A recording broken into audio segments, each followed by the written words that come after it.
Je déteste le baby-foot. Je déteste le baby-foot, c'est trop bruyant et je suis nulle.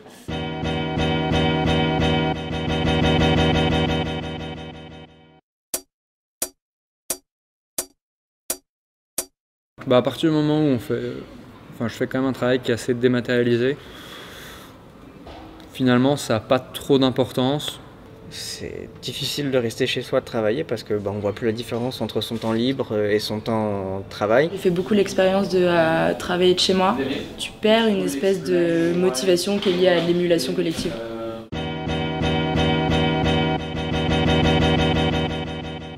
Déjà, je ne m'y attends pas à travailler dans un lieu fermé parce que je pense qu'on devient un peu...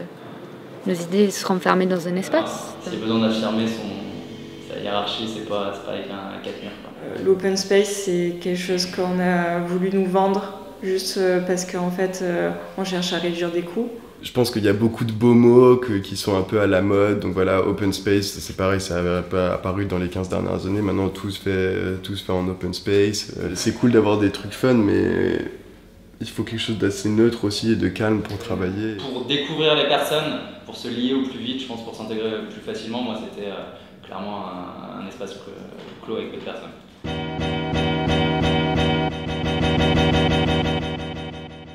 Un vrai grand écran. Concrètement, avec un téléphone, un ordinateur, une connexion internet, je peux travailler d'un peu n'importe où. C'est le soleil. Beaucoup de lumière, des grandes fenêtres si possible. Pas trop loin de chez moi. Les idées se forment quand on en parle. Mais du coup, il peut les entendre parler et voir ce qu'on leur dit. Et donc ça lui permet de prendre plein d'infos. De bosser avec des gens autour avec qui je peux parler éventuellement d'un problème.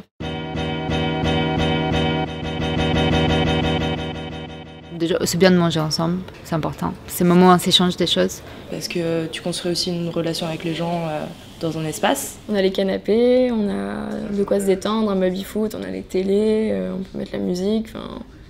Du coup, c'est un peu comme chez soi, quoi. C'est le deuxième chez nous. On a envie d'être comme chez soi, dans un chez soi, mais sans être chez soi. C'est-à-dire que si tu es cloisonné dans un bureau, etc., les gens, tu vas pas les rencontrer.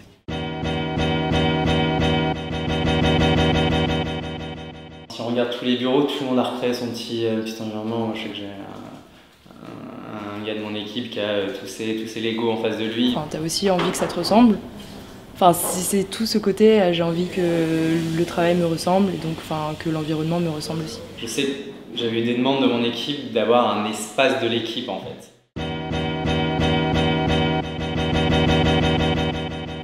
Des espaces où tu peux te mettre à part pour discuter avec les gens et apprendre des autres.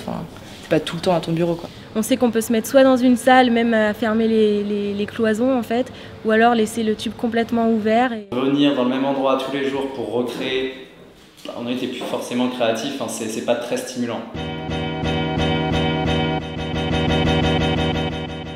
Un endroit où il y a un décorateur qui vient et qui te fait la même chose que dans toutes les startups, c'est très joli, c'est très cool, mais c'est très froid en fait. C'est un peu comme un cabinet de conseil qu'on ramène et qui dit, qui applique une solution one size fits all, alors que pour moi ça marche pas comme ça, quoi. Quand on a déménagé ici, c'est mettez-vous où vous voulez. C'est pas nécessaire que ce soit quelqu'un de la boîte, ça peut être quelqu'un d'extérieur, mais c'est hyper important que cette personne ait été en contact avec tous les employés de la boîte pour qu'elle saisisse l'atmosphère générale de l'équipe, sa personnalité et son âme, quoi. C'est hyper important.